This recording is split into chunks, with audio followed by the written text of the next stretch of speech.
Now, Marcy, we now know that one of the two murder suspects, 30-year-old Gustavo Tijerina, is now charged here in Cameron County with 12 felony counts for holding up 3 different couples at 3 different fishing spots here in Cameron County. He held them at gunpoint, then made off with their vehicles. Now, Sheriff Omar Lucio confirms they're looking for at least 3 more suspects, and they may be out of Hidalgo County. Right now, they're not discrediting that those suspects may be linked to a bigger organized criminal activity group. We also this morning spoke to WILLACY County Sheriff Larry Spence to see where this investigation is now. He says there's many unanswered questions, but they're working hard to pinpoint and get some real hard evidence to their case.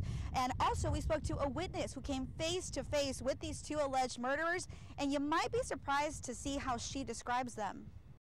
Look at her front door came past midnight Sunday. This Sebastian resident never expected she'd come face to face with 2 alleged murderers. The chunky one had a real bad long scar on his shoulder, on his left shoulder. He had an abrasion on his nose. The slender one had broken ribs. Ismael Hernandez and Gustavo Tijerina walked up to this unsuspecting woman's home in Sebastian. She says they told her they had gone into a fight with family members and needed to get to Weslaco.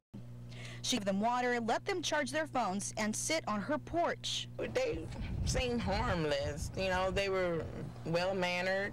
But WILLACY County Sheriff Larry Spence says these 2 are murderers and could possibly be a part of a larger criminal organization. The sheriff says they may have been out in the middle of nowhere waiting to strike. It could have been somebody saw them going out there. It could have been somebody working that area and spotting vehicles, you know, and then calling somebody and say, go check it out. Right now, there are many versions of how this murder played out, and Sheriff Spence admits investigators have not yet gotten official statements from Border Patrol agent Javier Vega's surviving family.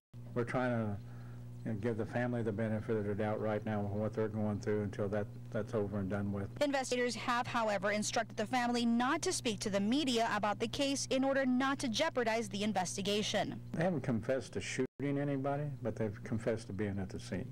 While investigators work to get the facts squared away from what led to the shooting to where the suspects dumped their weapons, Sheriff Spence is clear on one thing.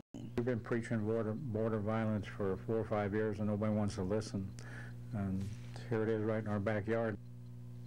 So what comes next? Now, WILLACY County Sheriff says that they now have to find those alleged murder weapons.